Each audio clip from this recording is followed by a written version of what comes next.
नमस्कार, मैं हूं विद्यासागर। स्वागत है आप सभी का आज महाराष्ट्र में। और सबसे पहले बात करेंगे पालघर जिले की, जहां से खबर आ रही है विरार में कोविड अस्पताल में अचानक भीषण आग लग गई। आग से 13 लोगों की मौके पर ही मौत हो गई है। तो पालघर जिले के विरार की ये घटना है, जहां पर विजय वल्लभ अस्पताल में आग लगने से 13 लोगों की मौत हो गई है। मिली जानकारी के अनुसार आग अस्पताल में आईसीयू वार्ड में लगी थी। हादसे में 13 लोगों के मारे जाने की खबर है। विरार के विजय वल्लभ अस्पताल में आग लगने की खबर आई। जानकारी मिलते ही दमकल विभाग की गाड़ियां आग बुझाने के लिए मौके पर पहुंची। महाराष्ट्र पुलिस द्वारा मिली जानकारी के अनुसार अस्पताल में आग लगने के कारण 13 लोगों की मौत हुई है। जब अस्पताल में आग लगी उस समय आईसीयू वार्ड में 17 लोग मौजूद थे। आग लगने की घटना के पीछे का कारण शॉर्ट सर्किट बताया जा रहा है।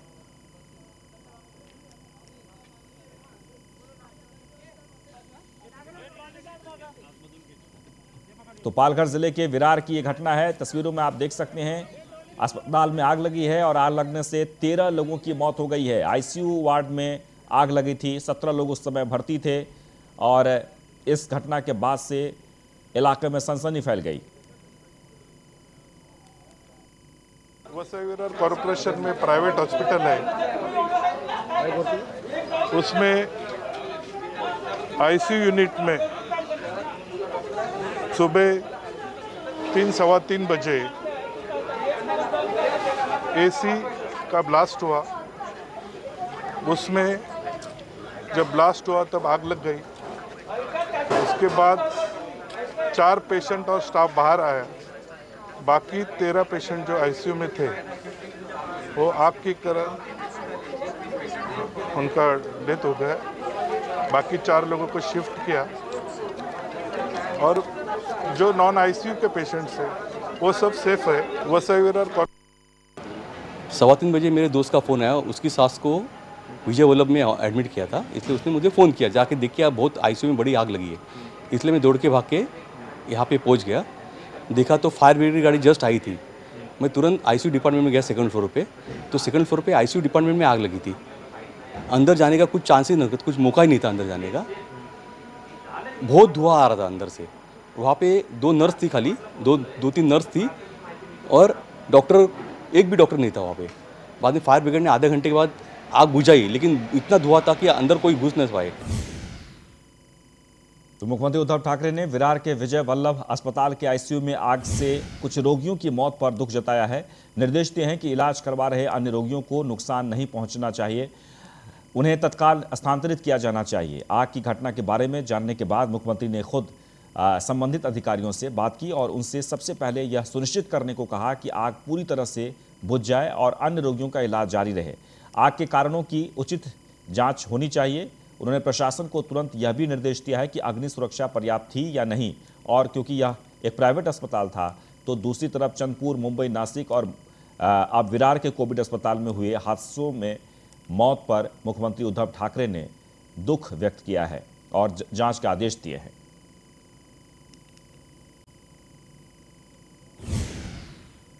महाराष्ट्र के अस्पताल में बढ़ती आग दुर्घटनाओं पर महाराष्ट्र के नेता प्रतिपक्ष देवेंद्र फडणवीस ने फायर सेफ्टी ऑडिट के मुद्दे को फिर से उठाया है। पिछले 4 महीनों में महाराष्ट्र में आग लगने की ये 5वीं घटना है। ऐसी घटनाओं के बाद राज्य सरकार फायर सेफ्टी ऑडिट की बात तो करती है, लेकिन ऑडिट होता नहीं है।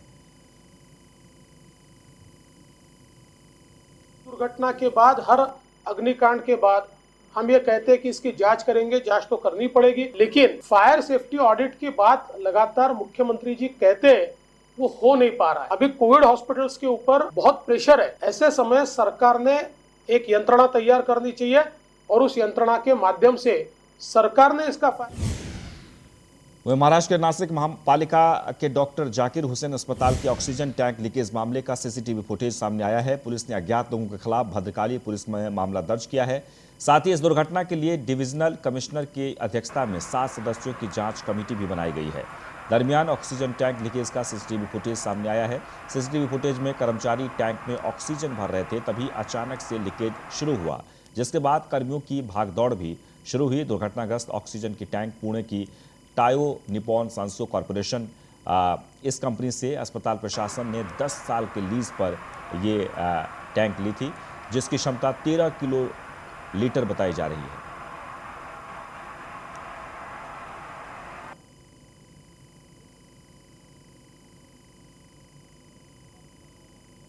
तो नासिक में ऑक्सीजन टैंक लीक होने के बाद 22 लोगों की मौत हो गई थी। और ये तस्वीर आप देखिए, ये सीसीटीवी फुटेज जो सामने आया है कि किस तरीके से यह हादसा हुआ था। फिलहाल इस मामले में जांच चल रही है और रिपोर्ट भी दर्ज किया गया है।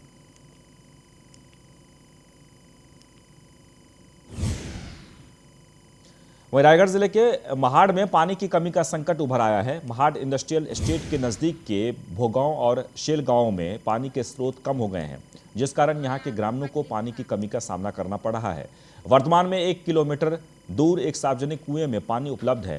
हालांकि यह कुआं गांव से लगभग 1 किलोमीटर की दूरी पर है और जैसा कि दोनों गांव वर्तमान में इस पानी का उपयोग कर रहे हैं, यह पानी भी 1 सप्ताह के भीतर बाहर निकलने की कगार पर है। आदिवासी वाड़ी के दोनों बोरवेल विफल हो गए हैं और इसलिए इस बोरवेल से एक बर्तन भी पानी नहीं आता है। इसलिए स्थानीय महिलाओं को बोरवेल वाले से 2 रुपये में 1 बर्तन पानी खरीदना पड़ता है। नागरिक प्रशासन से मांग कर रहे हैं कि पानी की समस्या का अस्थायी समाधान किया जाए।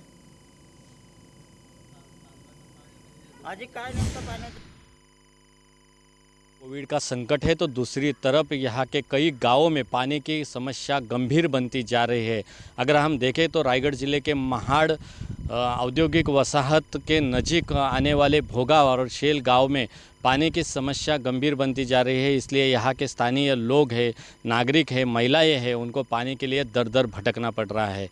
अगर हम देखें तो 1 किलोमीटर तक उन्हें दूरी पर जाकर वहाँ जो पानी है, जहाँ पे पानी के स्रोत उपलब्ध है, वहाँ जाकर उन्हें पानी लेना पड़ता है। इसके लिए उनके बहुत समस्या और दिक्कत उनके सामने खड़ी हो रही है। कई बार तो उन्हें पानी कम होने के कारण जो बोरवेल के मालिक है उनको पैसा देकर पानी खरीदना पड़ रहा है। इसके लिए यहाँ के स्थानीय जो प्रशासन है, लोक प्रतिनिधि है, जो विधायक है, उन्होंने इस गंभीर समस्या को हल निकालने के लिए आगे आना चाहिए और यहाँ के जो पानी की समस्या है वो पानी की समस्या जल्द से जल्द दूर करनी चाहिए। ऐसी मांग यहाँ के स्थानीय लोग और महिलाओं ने बड़े पैमाने में की है। न्यूज़ 1 इंडिया के लिए धम्मशील सावंत, रायगढ़। वह कोरोना में इंसानियत के अलग अलग रंग अभी तक सभी ने देखे हैं। कोरोना से मौत के बाद खून के रिश्ते वाले तक शमशान तक नहीं पहुंचते। वहां पर धर्म की दीवारें तोड़कर एक अनूठा अंतिम संस्कार देखा गया, जो अपने आप में हिंदू मुस्लिम एकता की मिसाल दे रहा है। एक दिव्यांग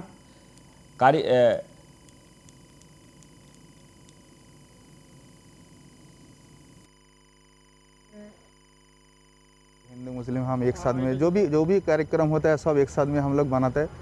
तो ऐसा कुछ मसला नहीं है। हमारा भेदभाव का, जाति भेदभाव का हमारा कोई इशू नहीं है। हमारा इसमें जो भी हमारा बंगाली लोग हैं सब एक साथ में हम लोग सब जो भी कार्यक्रम है सब हेल्प है। और यहाँ पर इनके लोग बहुत कम होने की वजह से आज हम और हमारे पूरे दोस्त या टीम यहाँ पर जो है मलिक भाई, नूर इस्लाम भाई, मुन्ना सेठ, हुसैन भाई और सब बंगाली यहाँ पर जो आए हुए कलकत्ता से, हम लोग ने इसकी डेड बॉडी कैलाश शमशान भूमि में यहाँ पर लेकर इनके हिंदू के काल भी चालू है, लॉकडाउन भी चालू है। इस ताल्लुक से जो है उनके समाज के जो भी उनके भाई बंधु भी है, हम लोग भी है।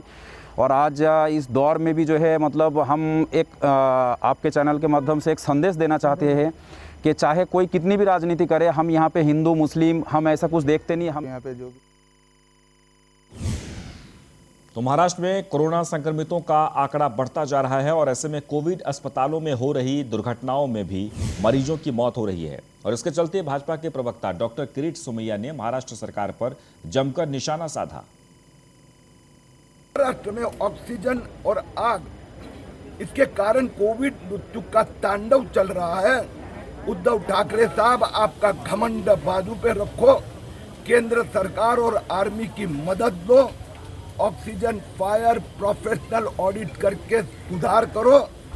और ठाकरे साहब के मंत्रिमंडल के सब मंत्री ये सचिन वादे की जो नोट गिनने की मशीन के हिसाब में व्यस्त है, वहां से बाहर निकले। आरोग्य मंत्री राजेश टोपे को तुरंत घर वापस। तो कोरोना के बढ़ते संक्रमण के कारण कल रात 8 बजे से मुंबई की लाइफलाइन आम लोगों के लिए बंद कर दी गई है। आपको बता दें कि रेल सफर अत्यावश्यक सेवा से जुड़े यात्री सफर कर सकते हैं। अगर बिना मतलब घूमने वाले यात्रियों पर कार्रवाई करने का आदेश रेल प्रशासन ने दिया है। जिन कैटेगरीज को मुंबई लोकल से ट्रैवल करने की परमिशन दी है। उसके बारे में हमने हमारे जितने स्टाफ ऑफिसर्स है डाउन द बिलो सब लोगों को मैसेज दिया है और वो गाइडलाइन का पूरा पालन करने के लिए हमने सूचनाएं दी है।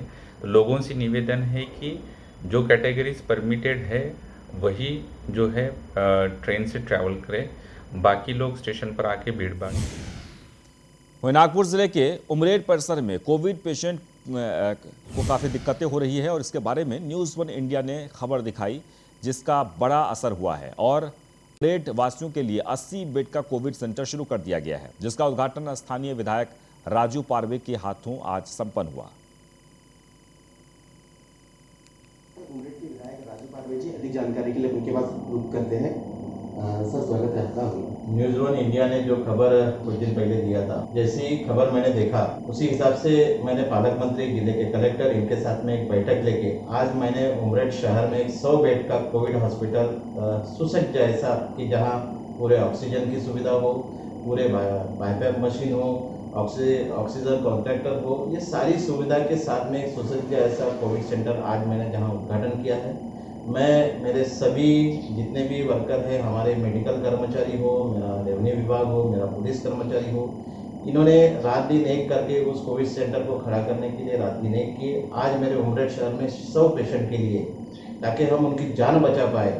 जो लोग इधर उधर घूम रहे, बेड के लिए इधर उधर घूमना चालू है, उसके लिए हमने जो आज सुविधा की है, मैं विधानसभा के सभी लोगों को आश्वस्त करना चाहूँगा कि आज 100 बेड की व्यवस्था हमारे उमरेड शहर में हो चुकी है, उसका लाभ अपन लें। और आपने जो न्यूज़ चलाई उसके बारे में आपका भी धन्यवाद दूंगा कि आपने न्यूज़ चलाने के बाद में मैंने मंत्री महोदय से और जिले के पालक मंत्री से चर्चा करते हुए ताबड़तोड़ यहाँ एक सेंटर दिया है।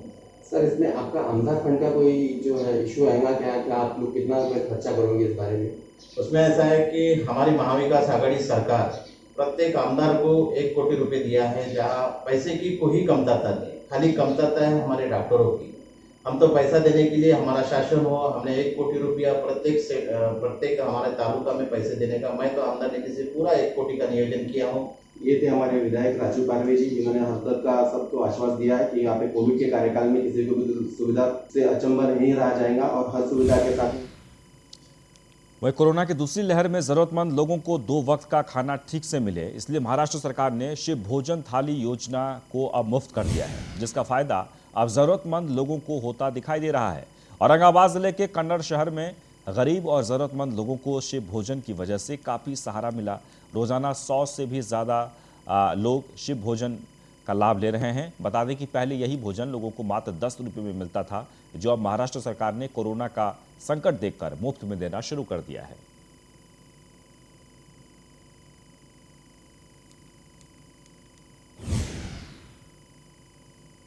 वहीं सिंधुदुर्ग जिले के आनंदवाड़ी बंदर परियोजना से कीचड़ को हटाने के लिए काम शुरू हो गया है, जो देवगढ़ की अर्थव्यवस्था को बदल देगा। देवगढ़ बंदर पर 2 बार्ज और 1 ड्रेजर आ रहा है। आपको बता दें कि आनंदवाड़ी परियोजना का कीचड़ हटाने का काम 2 महीने में पूरा हो जाएगा और परियोजना का 95% काम 2022 तक पूरा किया जाएगा।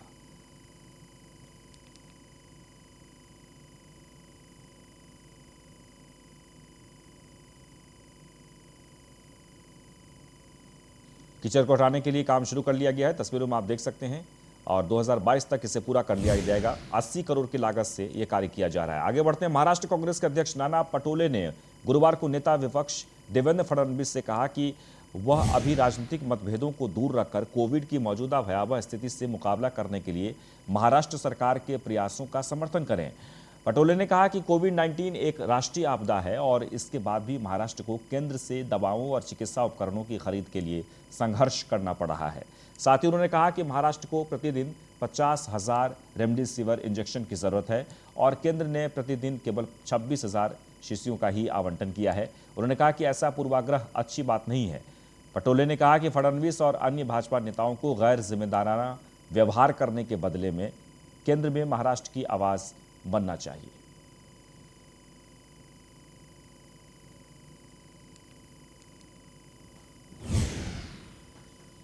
मुंबई के चेंबूर इलाके से 25 मार्च को एक आयुषी नाम की लड़की की जैन मंदिर से लापता होने की खबर मिली थी, जिसकी उम्र 26 साल बताई गई। खबर ये भी है कि आयुषी विकलांग है। बता दें कि आयुषी उस वक्त लापता हुई जब वो अपनी मम्मी के साथ घूमने निकली थी। आयुषी की मां का एक पैर नहीं है, जिसकी वजह से मां बेटी आगे पीछे हो गई और लड़की अचानक बस में चढ़ गई और उसके बाद से अब तक लापता है।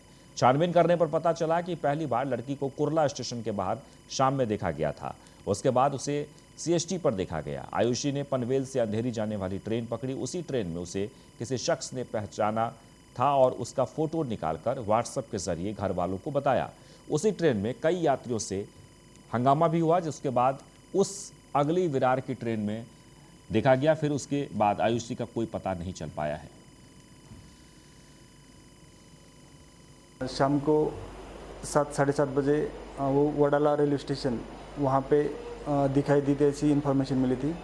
तो हम लोगों ने हमारे आदमी वहाँ पे भेजे थे, लेकिन वहाँ पे कोई फुटेज मिले नहीं थे।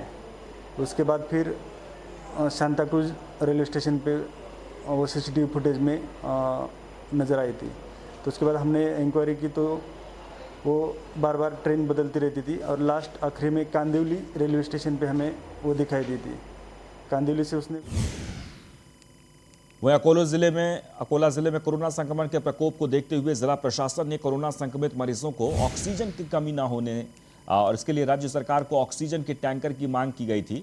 इस मांग को देखते हुए महाराष्ट्र सरकार द्वारा पुणे के चाकण से इनोक्स एयर प्रोडक्ट कंपनी की तरफ से ऑक्सीजन का एक टैंकर भेजा गया है।